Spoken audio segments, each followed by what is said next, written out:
My son-in-law punched me in the face. My own daughter dragged me out by my hair.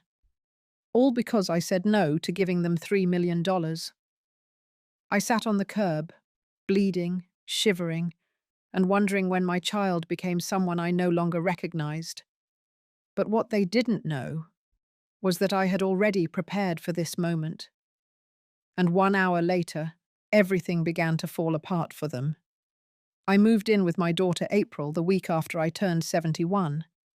Not because I couldn't live on my own, not because I needed help climbing stairs or remembering names, but because she said she missed me, said she wanted me closer, said her husband Russell even agreed.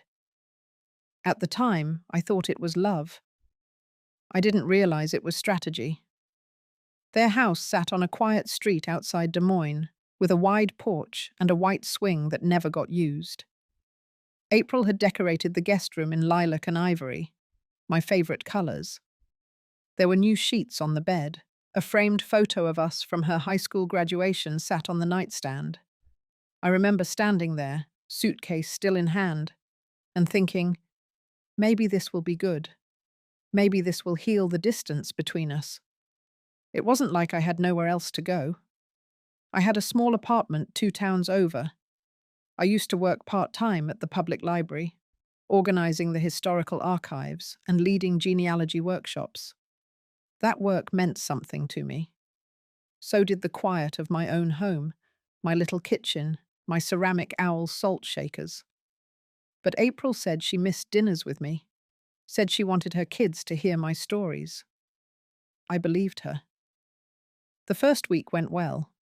She made me tea each night before bed. Russell asked about my old job. The grandkids sat at my feet, while I told them how our ancestors came over from Wales. I felt almost foolish for having doubted her.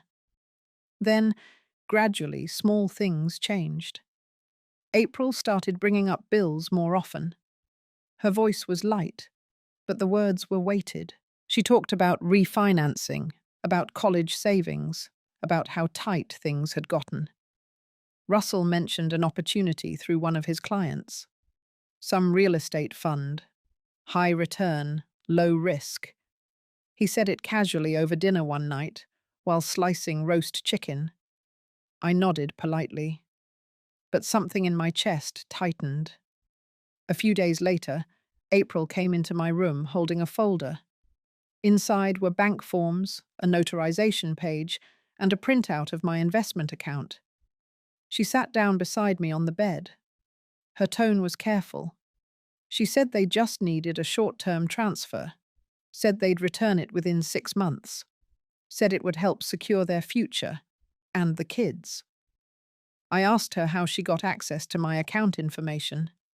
She smiled, but her eyes didn't. She said she'd always known my passwords, said she needed to check in on me sometimes. That night, I lay awake, staring at the ceiling fan turning slowly above me.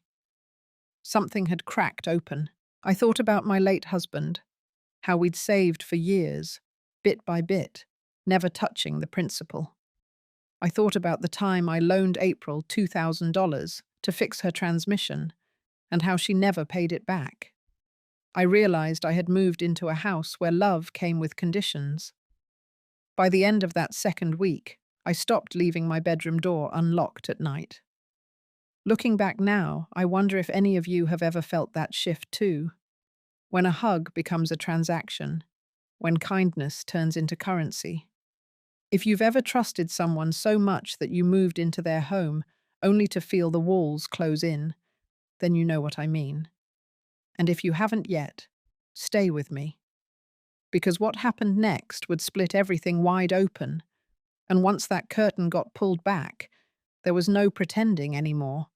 Not for me, not for them, not for anyone. By the start of the third week, things shifted from subtle to obvious. I noticed it first with the grocery receipts. I always offered to pay for what I used: milk, bread, my special chamomile tea. But one afternoon, April left a receipt on the counter, circled items in red ink, and wrote a total beside it. Then she added a sticky note. Your share.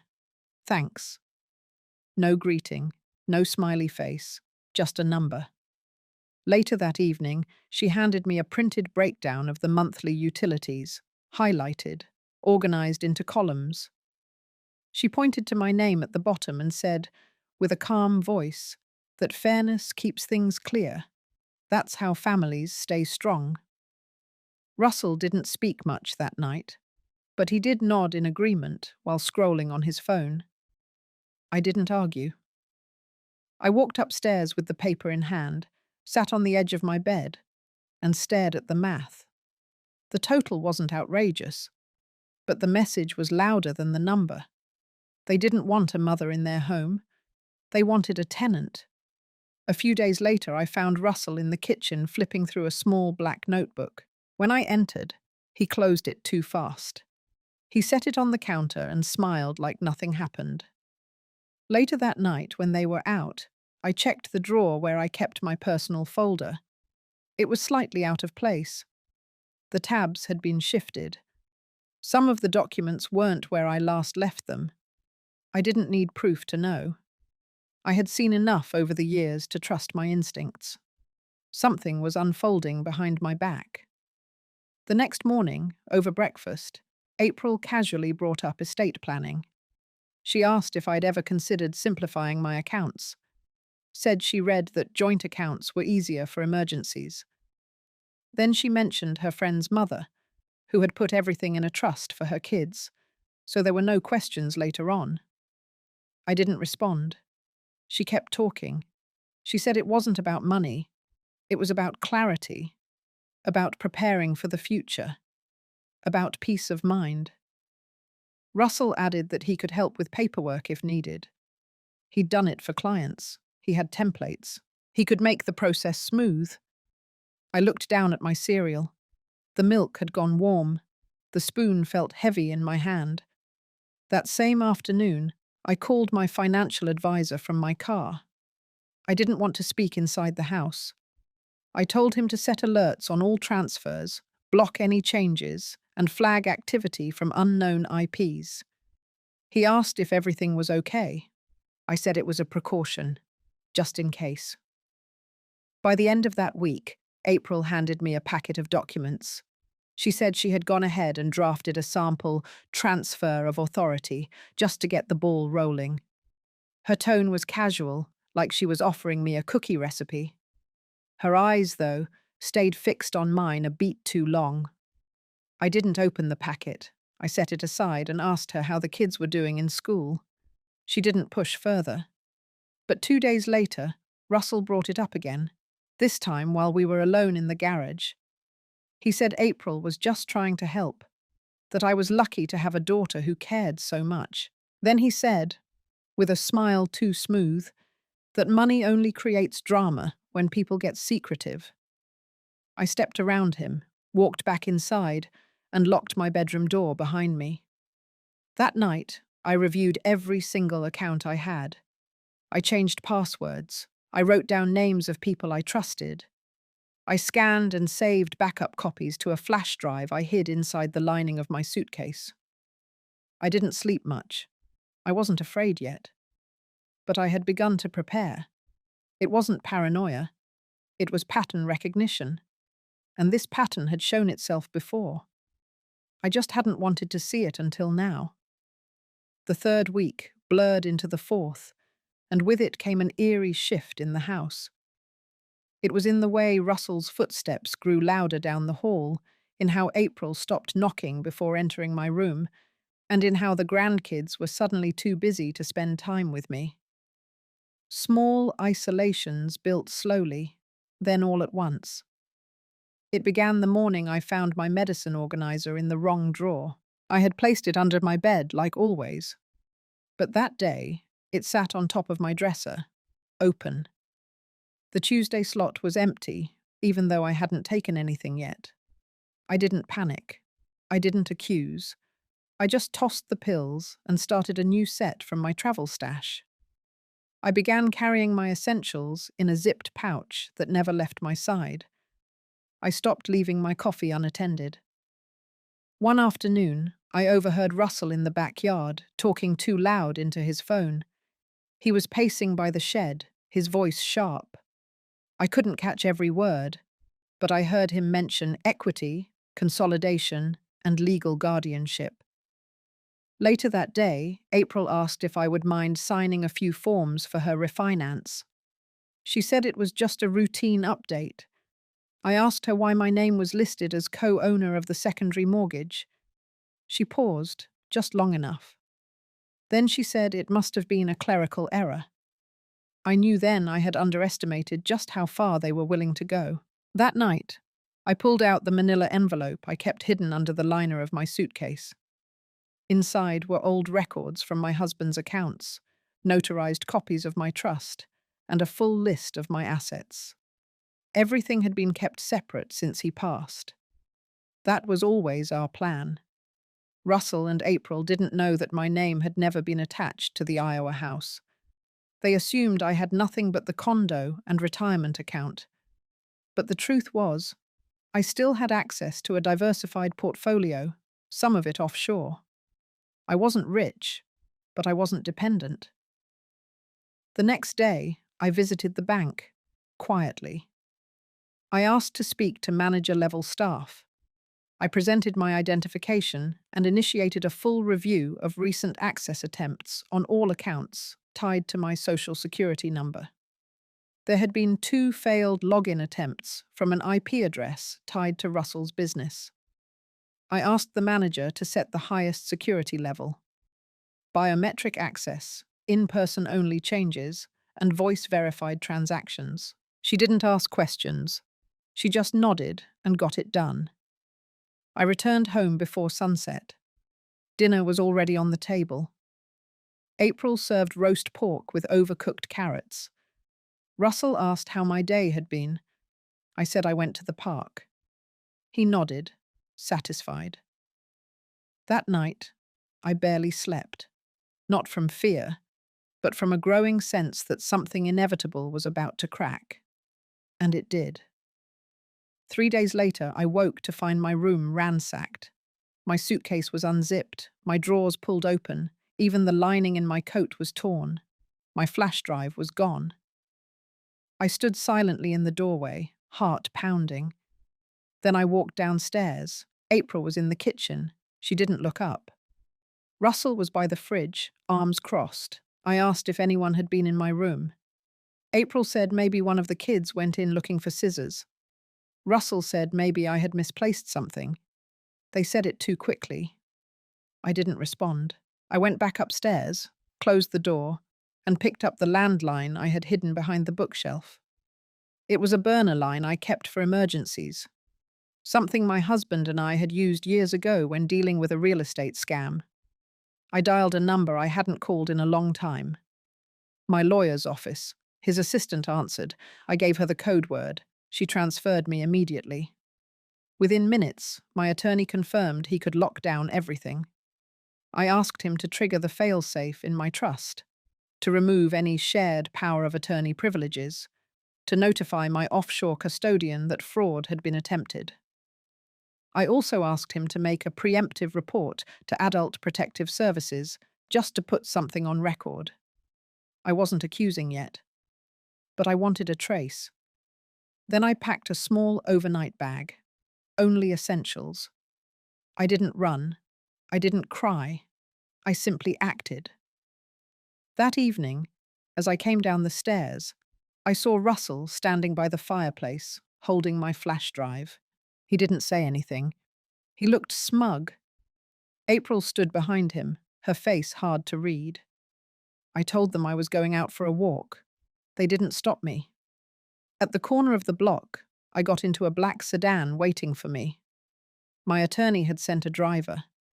We drove straight to a safe location I had arranged years ago. A small house in Ames, deeded in the name of an old college friend who owed me a favor.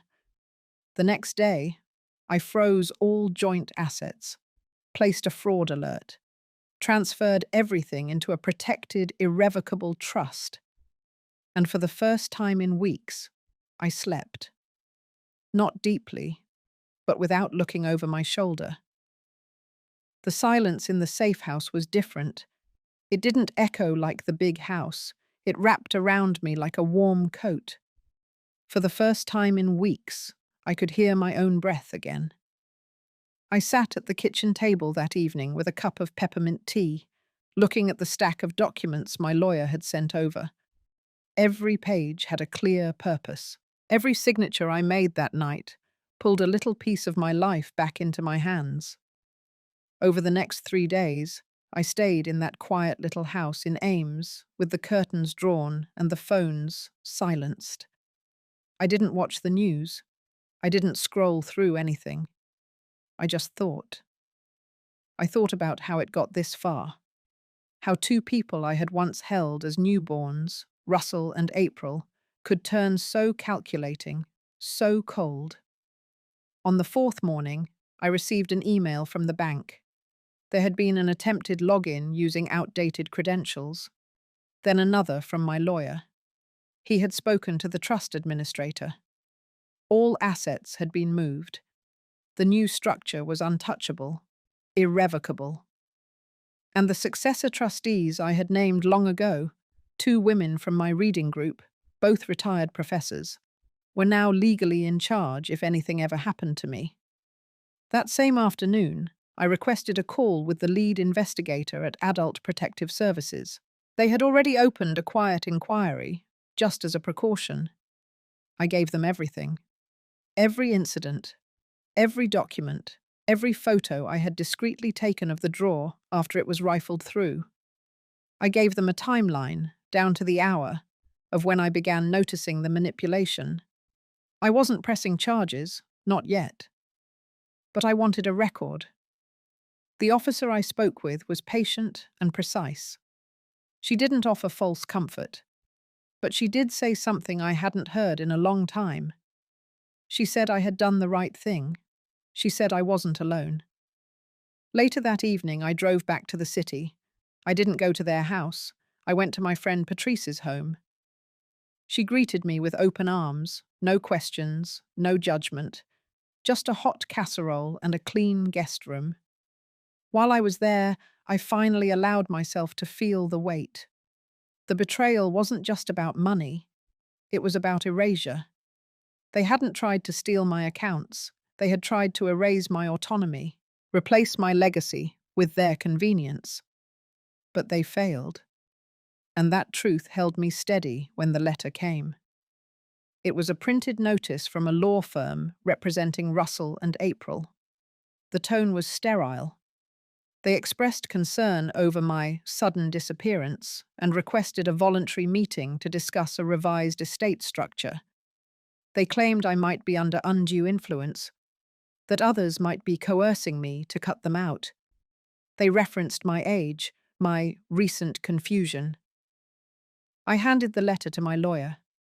He smiled as he read it, then made a copy, highlighted every loaded phrase, and drafted a reply that was firm but polite.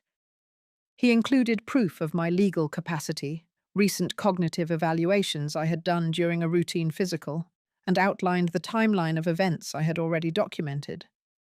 Then he copied Adult Protective Services and the Federal Oversight Board into the response. The next day, a detective from the Financial Crimes Unit contacted me. The bank had flagged the earlier login attempts as part of a wider pattern of elder exploitations they were now investigating. Russell's name had come up before. April's, too. I sat across the table from the detective 2 days later. I told him everything. Not just the logistics, but the emotional sabotage. The way April would drop passive remarks about my health. The way Russell used silence to manipulate my responses. How they both slowly chipped away at my independence, dressed up as concern. The detective nodded, took notes, and asked if I'd be willing to testify if necessary. I said yes. But more than anything, I asked for protection for the future, for other women like me.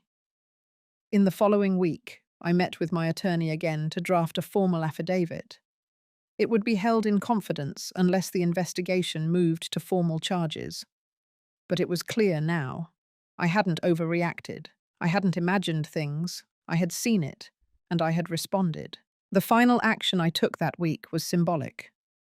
I changed the name of the charitable fund I had created years ago with my late husband. Originally named after our anniversary date, I now called it the Eleanor Trust, after my grandmother, the strongest woman I ever knew. I restructured it so that every year, a portion of its interest would be granted to women over 65 who had survived financial abuse from within their families. I didn't need revenge, I needed meaning. And with that change, I felt something shift inside me, a kind of release.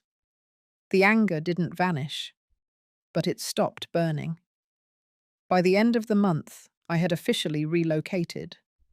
Patrice helped me find a 2-bedroom condo in a quiet neighborhood with wide sidewalks and tall oaks. I unpacked slowly, placed photos of my husband on the shelves, framed a print of the trust certificate with my grandmother's name at the top.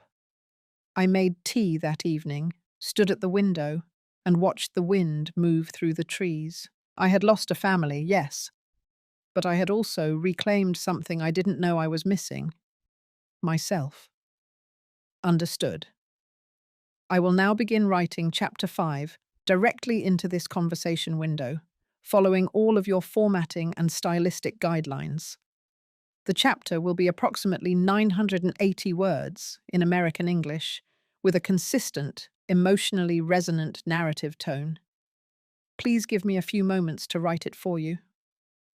2 weeks passed. I kept to myself, living quietly in the condo Patrice helped me find.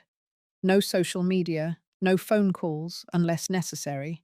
The days were still and healing.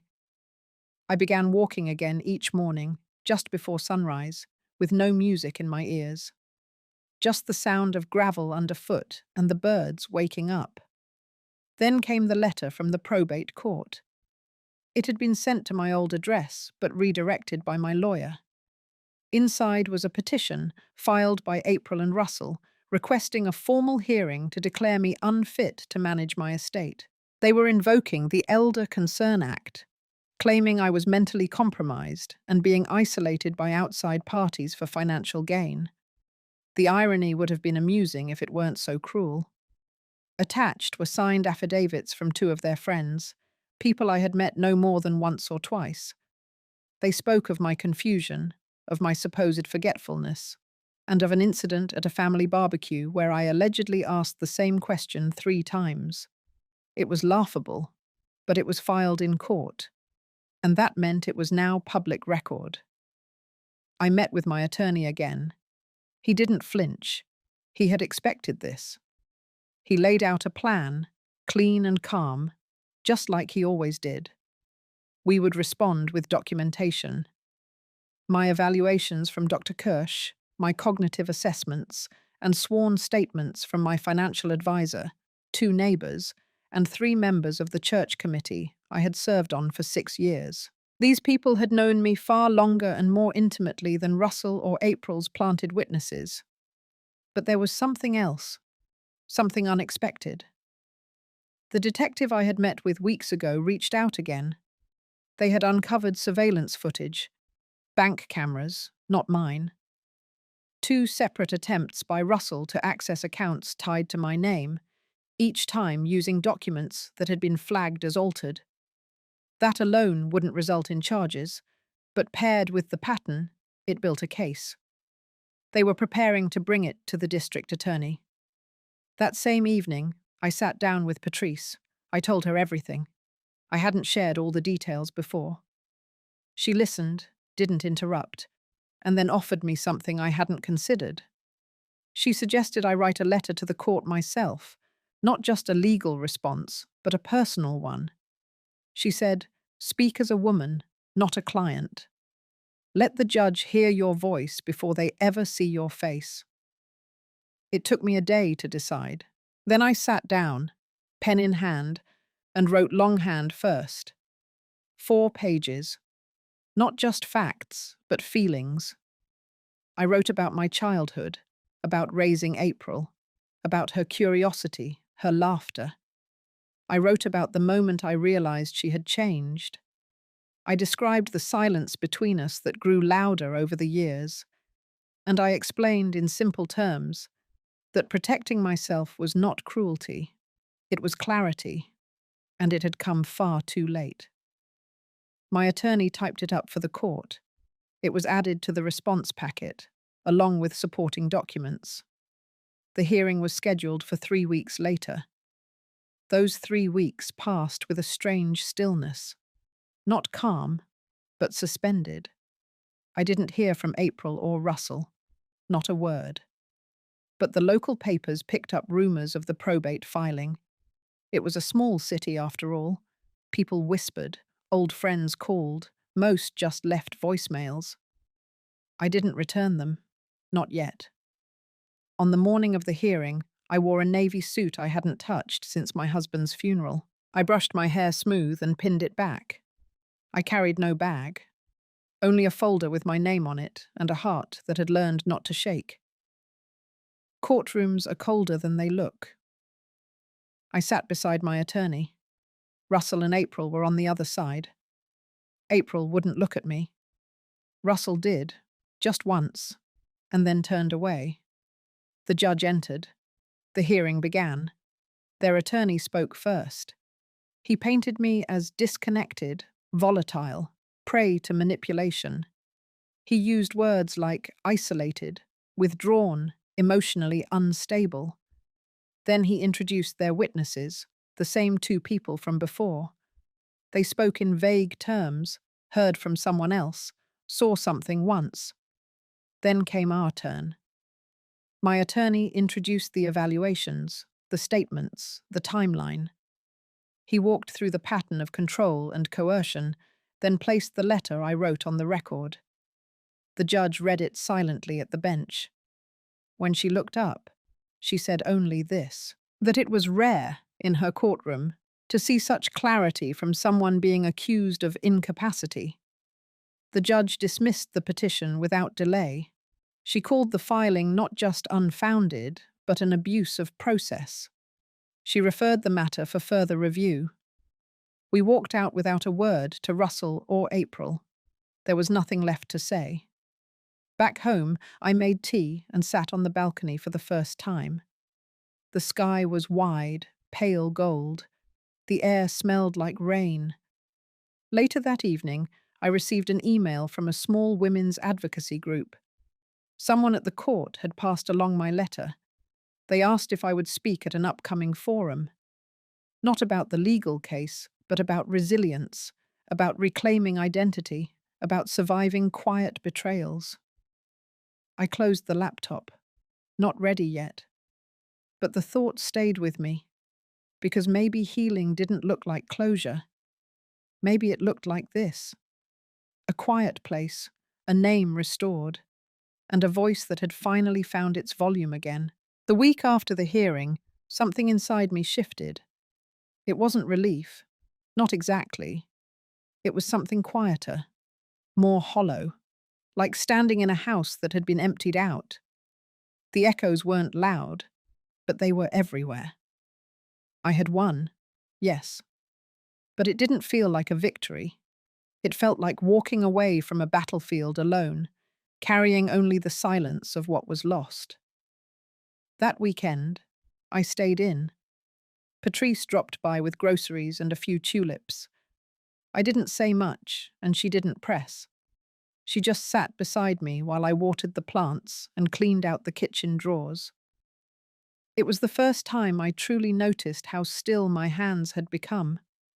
No tremble, no tightness, just a slow steadiness, like something was finally settling. That night, I sat at the little table by the window and opened the storage box I had carried with me from the old house.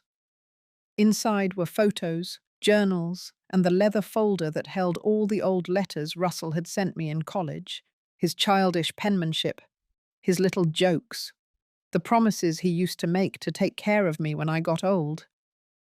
I stared at one letter for a long time, then quietly set it aside. I pulled out my own journal, not the one for lists or passwords, but the one with no lines, the one I hadn't written in since the year after my husband passed. I turned to a fresh page and wrote one line. I am still here. I wasn't sure what I meant exactly, but the words felt real, grounded. 3 days later, I met with my lawyer again. Not because I had to, but because I wanted to talk through the next steps, not legal steps, personal ones. He brought up the trust, the Eleanor Fund, and how the first round of grants could be released within 6 months. He mentioned that the applications were already coming in, women of all ages with stories of loss, of survival, of quiet reinvention. Then he looked at me and asked if I wanted to remain anonymous. I thought about that for a long time. I thought about what it meant to be visible, to have your name attached to something that others might one day cling to in their darkest hour, to stand up, not in spite of what happened, but because of it. I told him no. I wanted my name on it. That evening, I took a walk around the neighborhood. I passed a park with benches painted in pale blue and children running in circles. I sat for a moment, letting the late light hit my face, and I thought about April, not with anger, not even disappointment, just stillness. She had made her choice, Russell too, and now I had made mine. But this time, it wasn't reactive. It wasn't about protecting what I had. It was about choosing what I wanted to become. Back home, I made tea, then opened a blank document on my laptop. For the first time in years, I started writing my story. Not as a case, not as an article, but as a life. A full, flawed, quiet life. Mine. It began with the line I had written in my journal. I am still here. And from there, the words came like water. 3 weeks after choosing to go public with my name on the Eleanor Fund, a letter arrived from the office of a federal investigator. It was addressed to me directly, not through my lawyer, not through any legal channel. Hand-signed, tidy font, no red tape, just a quiet sentence at the bottom. They were reopening the inquiry into Russell. My fingers didn't tremble when I set the letter down. I didn't feel fear, just a tightness in my chest that told me the past wasn't finished with me yet. The next day, I met with the investigator. He looked far too young to be holding such power, but his eyes were patient. He explained that several suspicious financial transfers had been flagged in the broader investigation into elder exploitation in our county, and 2 names kept recurring, Russell and April. I listened. I gave them what I had. But more importantly, I gave them what no one else could. The story behind the numbers. Not a rant, not a list of grievances, just facts.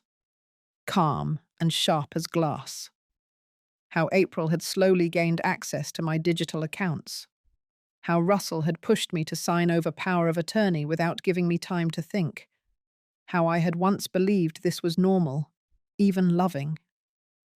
The investigator leaned forward. He told me they had subpoenaed the bank for voice recordings tied to wire transfers. In one of them, a man identified himself as my son-in-law, using my full name and social security number. The problem was, the voice wasn't mine. And the permission, it had never been recorded. The wheels of justice were turning now, and I was no longer the only one seeing the gears grind. That night, I sat alone in the living room with every light off, just the hum of the refrigerator in the next room. I didn't cry, I didn't shake, but I felt it, that low hum of reckoning. It didn't taste like vengeance, it tasted like gravity. 2 days later, Patrice stopped by. She brought a binder, thick with reports and recommendations from the board we had quietly assembled for the Eleanor Fund. They wanted to expand. More applicants, more outreach. A partnership with a university program that trained women in digital literacy and finance. I looked through the proposal and paused at a paragraph buried near the end. A speaker series, women over 60, sharing real stories of rebuilding, quiet battles and silent triumphs. They had penciled me in. I didn't say yes, I didn't say no. That night, I sat on the balcony again. The air was thick with early summer heat. A siren passed 2 streets over. I didn't flinch. I thought about what it meant to speak. Not whisper, not journal. Speak. And not just for myself, but for the hundreds of other women I had read about in the fund's early applications. Stories filled with disbelief, gaslighting, financial erasure, betrayal dressed up as care.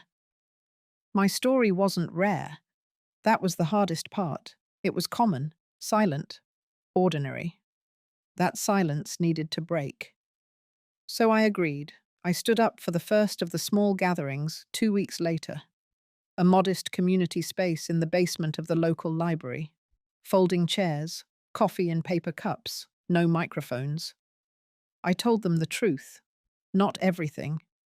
Just enough. I told them I was 69, that I had raised a daughter I loved with everything in me, that I had watched her walk away not in one loud moment, but in 100 quiet choices. I told them about Russell, and the bathroom floor, and the silence that followed.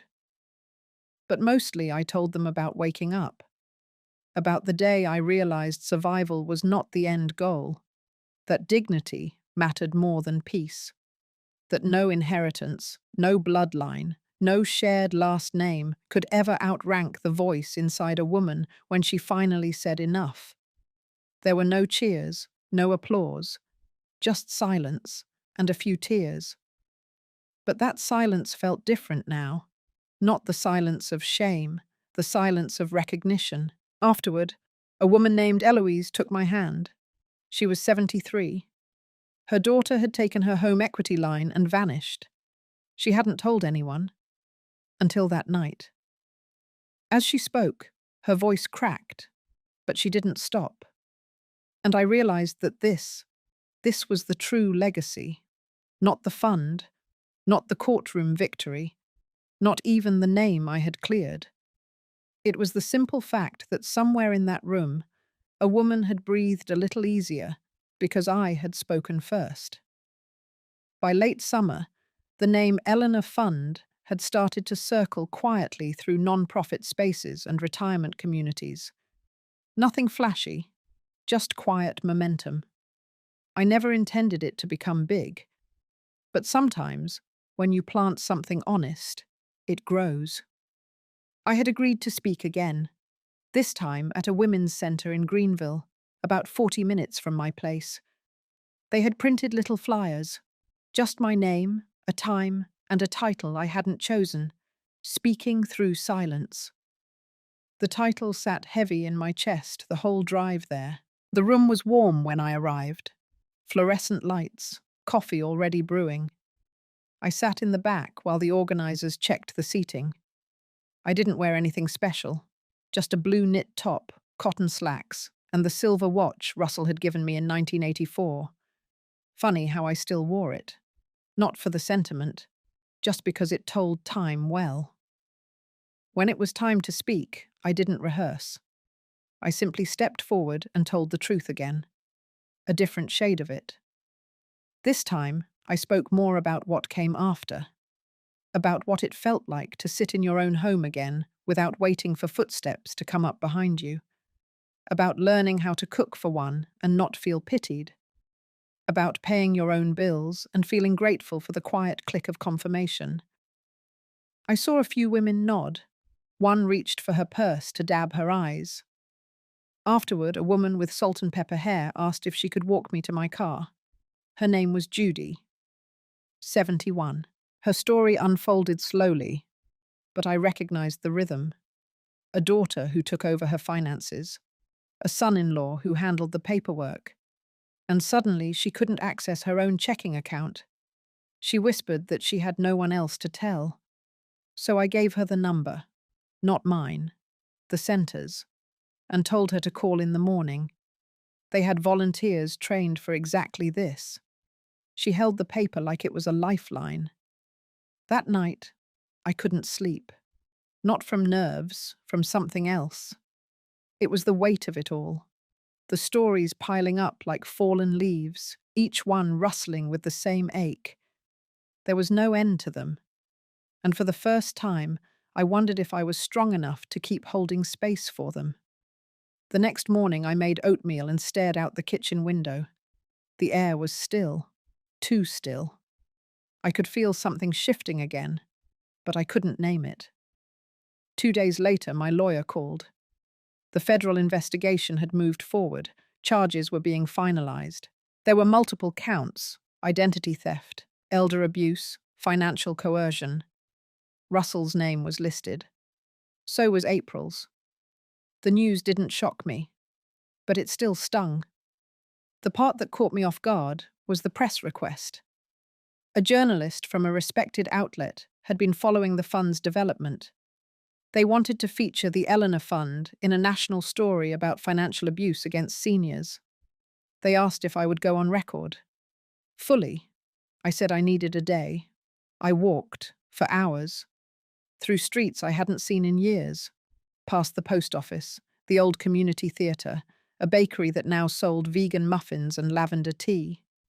The world had changed so much, and I had spent years just trying to survive inside of it. But now, I was standing in it, and maybe it was time to stop hiding. So I agreed. The article came out a week later. My name. My face. A photo of me standing in front of the library after one of the talks, sunlight catching the edge of my hair. The headline was simple. She spoke up. There were no angry calls from April, no letters from Russell, just silence.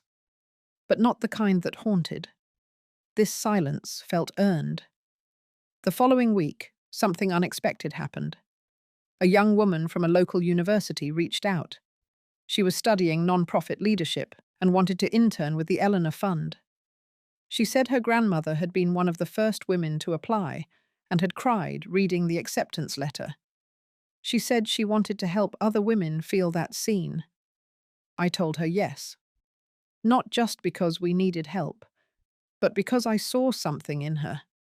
A continuity. Proof that what we were building wasn't about me. It was bigger. That afternoon, as I filed grant paperwork and updated budgets, I realized something. I hadn't thought about Russell or April in hours. Not from fear, not from pain, just hadn't thought of them. They had finally stopped living in my head, and that, more than any court decision or headline, felt like the real beginning. The day the letter arrived, I had just come back from the hardware store with a new light bulb and a bottle of vinegar. I saw the envelope sitting on the porch table, out of place, cream-coloured and thick. No return address, just my name, written in sharp, deliberate handwriting. I knew that script. It was April's. My fingers didn't tremble. I just opened it. Inside was a single page. It wasn't long, a few sentences at most. She said she'd heard about the Eleanor Fund, that she'd seen my picture on the article, and that Russell had told her they had made mistakes. That now he wanted to make peace, that they would like to meet for dinner. Just a quiet evening. Just to talk.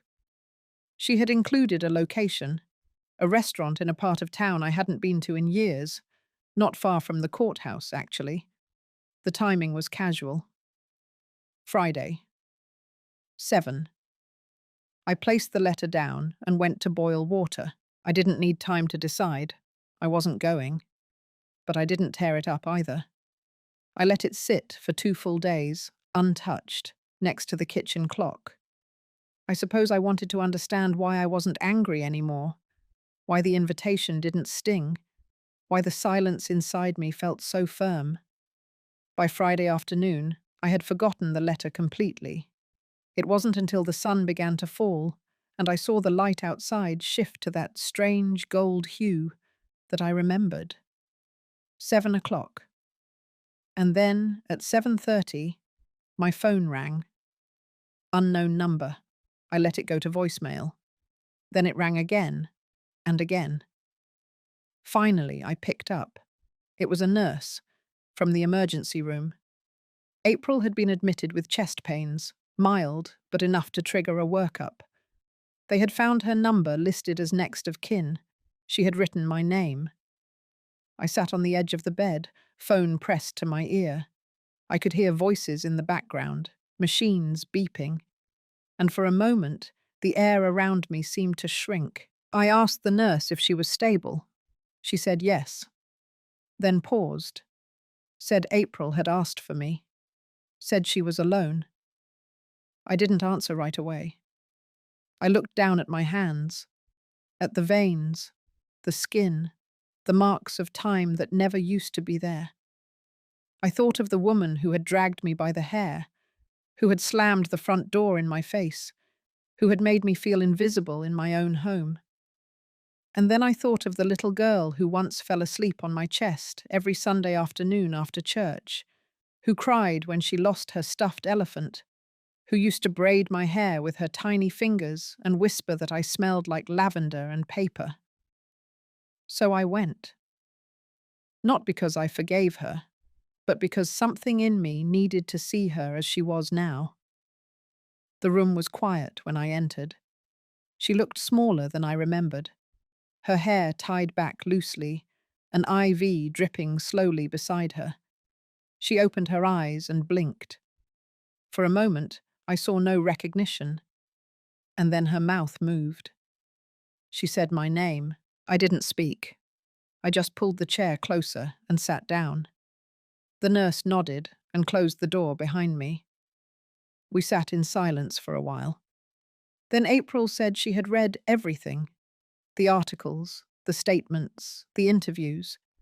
She said she hadn't realized how far she had gone, that she hadn't known what she had become, that Russell was the one who kept pushing, that she just wanted to protect what they had built. I listened. I didn't respond. Then she asked something unexpected.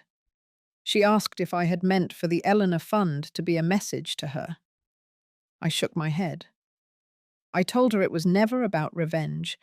It was about reclaiming breath. Her eyes welled up, but she didn't cry.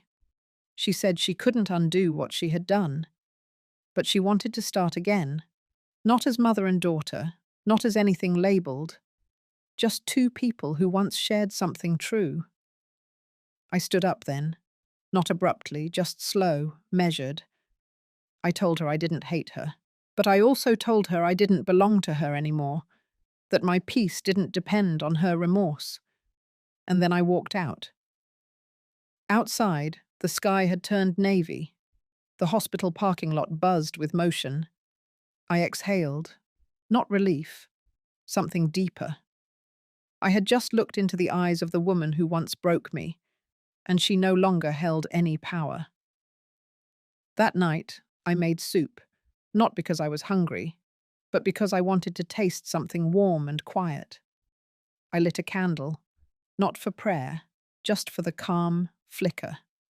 And for the first time in years, I slept through the night without waking once. The morning after my visit to the hospital, I brewed a stronger cup of coffee than usual, the kind that clings to your throat a little longer. I stood by the window, watching the postman pass by like clockwork, his bag swinging with familiar rhythm. But that day, he didn't stop at my mailbox. He crossed the lawn, handed me an envelope directly. It was from the office of the United States Attorney. I closed the door and sat down before opening it. My fingers moved with steady purpose, but inside my heart was bracing, not with fear, with readiness. The letter confirmed what I had quietly hoped for. Federal charges were being brought against Russell. Fraud, coercion, financial abuse of an elder. It listed dates, filings, testimonies, and my name appeared more than once, not as a victim, but as a key witness. There had been an anonymous tip submitted to the IRS 3 months earlier. The audit had revealed enough to initiate a broader investigation. Apparently, I was not the only one Russell had tried to manipulate. The truth was unraveling. But here's the part I didn't expect. The anonymous tip had come from April, the same woman who had looked at me with hollow eyes just days earlier, the same woman who had dragged me out by my hair. I read the page again, slowly. The truth sank in with the weight of wet wool. She had turned him in, quietly. Before the dinner invitation, before the hospital visit. She had done it alone. I didn't know if it was guilt or fear or something else entirely. Maybe it didn't matter. What mattered was that she had cracked open the very house she had helped build. I placed the letter down and looked at the stack of seed catalogues by the window. Spring was near. The soil was thawing. I thought of the tomatoes I might try again this year. A week later, a federal officer showed up at my door. He wore plain clothes, but the badge in his wallet was real. He said my testimony would help expedite the case. Said Russell had already been approached for questioning, that his tone had shifted the moment he realized April had cooperated. There was no arrest yet, but I could see the arc of consequence beginning to curve. When the officer left, I sat in silence for nearly an hour. I didn't call anyone, didn't text. I simply walked around the house slowly, touching the old furniture, the wooden edges of door frames, the kitchen drawer that stuck a little when it rained. These were the pieces that held me, the ones they never touched, the parts they never stole. That night, I sat in the living room and turned on the television. Not to watch anything, but to hear voices. I had forgotten what it was like to be surrounded by noise that didn't cut. Then I reached for the journal I had been keeping in a small drawer under the coffee table, the one I started the week after I left their house. I flipped to a blank page and began writing. Not about them, but about me. About the parts of me I had found again. My spine, my silence. My pulse in the early hours when I walked barefoot through the hallway and felt no fear. About the slow unfurling of dignity after being buried for years under the weight of someone else's version of family. I didn't need justice to look like sirens and handcuffs. I just needed them to know I had survived, and that I had done it without their permission. When the phone rang later that evening, I let it go to voicemail. It was April. Her voice was low. She said Russell had left the house, that federal agents had come earlier that day, that he had packed a suitcase and slammed the door without looking back. She said she didn't know where he went. Then she said she was sorry, again. But it didn't sound like an apology this time. It sounded like release. I didn't return the call. Instead, I stood up, walked outside and breathed in the air. Cold, but clean. I wrapped my shawl tighter and listened to the leaves whisper. No one screamed, no one banged doors, no one stood behind me. For the first time in a long while, I was exactly where I wanted to be. And in the quiet hum of a world still turning, I smiled, not from triumph, but from peace earned. 3 days after I let April's call go to voicemail, a letter arrived from my attorney. I almost didn't open it right away. My mornings had become sacred again. I took my coffee slower, let the sun roll across the wooden floors without rushing it. But something about the envelope tugged at me. It was thick. I opened it with careful fingers. Inside was a copy of a legal document that made me sit down. Apparently, months ago, before the confrontation, before the dinner, before the bruises, I had signed a document I didn't remember. It had something to do with consolidating assets into a trust. I remembered Russell talking fast, printing things off his computer. I thought I had reviewed them.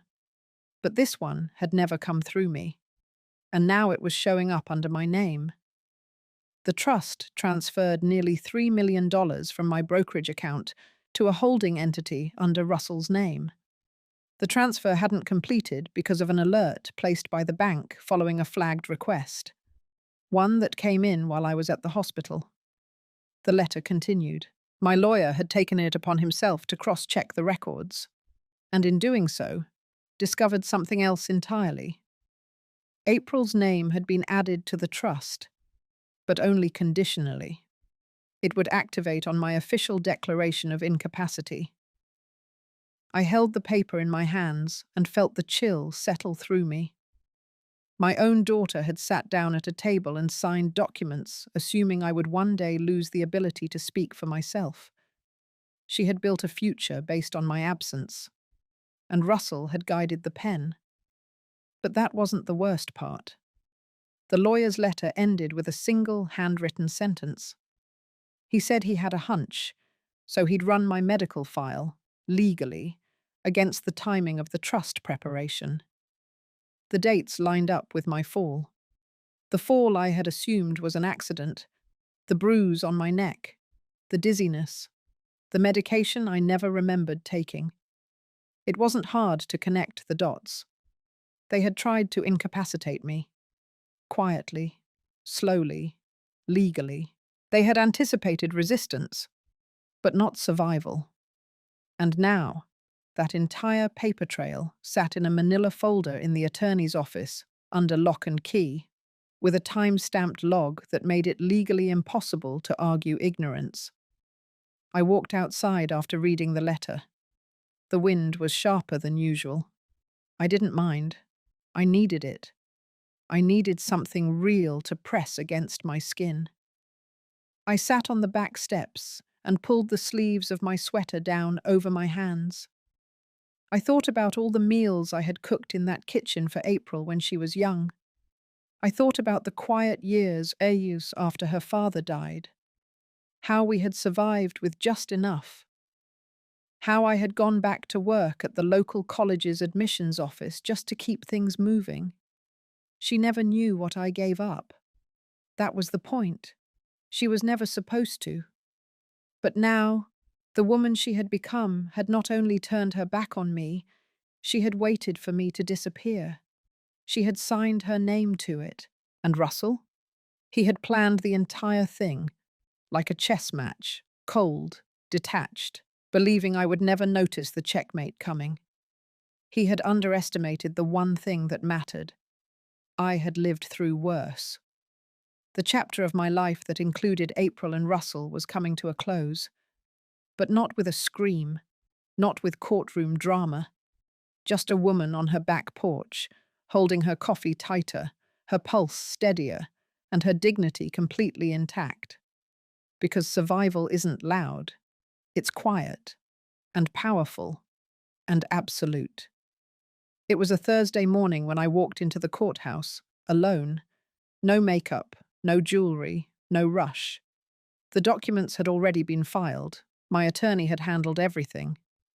But I came anyway, to feel it, to stand on the cold marble and watch a chapter of my life seal itself shut. The court clerk looked up, recognized my name, and nodded quietly. The annulment of the trust was approved in chambers. The frozen funds were returned. The invalid power of attorney was nullified. And my name, my full, legal, untarnished name, was reinstated as the sole authority on my life. It didn't come with applause. No one cheered. But something deep inside me exhaled for the first time in months. Outside, I sat on the bench across from the courthouse steps. The sun felt warmer than it had in weeks. I had brought a small flask of tea. I sipped it slowly, feeling the warmth spread through me, calming, steady. A woman passed by, older than me, with a small dog in a stroller. We locked eyes just briefly. I gave her a soft nod. And for a split second, it felt like she knew, not the whole story, just the weight of surviving something and still standing. When I got home, I didn't go straight inside. I walked the side of the house and stood at the old potting bench. My hands itched to be in the soil, to press something living back into the earth. That afternoon, I planted 3 trays of pansies, purple and white. Hardy little things. They don't look like much at first, but they last through frost. They come back even after the cold tries to wipe them out. A week later, Russell called. I let it ring. He left a voicemail. His voice was lower than usual. Said he was sorry. Said April wanted to talk. Said they had made mistakes. I deleted it. A few days after that, an envelope arrived. No return address, just my name. Inside was a photo. April, younger, holding her daughter, smiling. The edges were worn. I held it for a moment. I didn't cry, but I didn't throw it away either. I placed it in the drawer of my desk, the one I don't open often, the one where I keep the things that matter but no longer define me. I'm not angry anymore. Not exactly. There's a silence now, a different kind of quiet. Not absence, more like clarity, like a room that has finally been cleaned of echoes that no longer belong. And I've found something in that silence. Peace, not the kind that comes from justice, but the kind that comes from knowing I chose myself, that I reclaimed my breath, my voice, my place. I no longer live in reaction to what they did. I live in response to who I've become. If this story reminded you of someone who once tried to silence your worth, I hope you know it is never too late to take your voice back. Have you ever walked away from someone you loved to protect the part of you they kept trying to erase? Your story matters too. Share it below if you'd like, or just know you're not alone.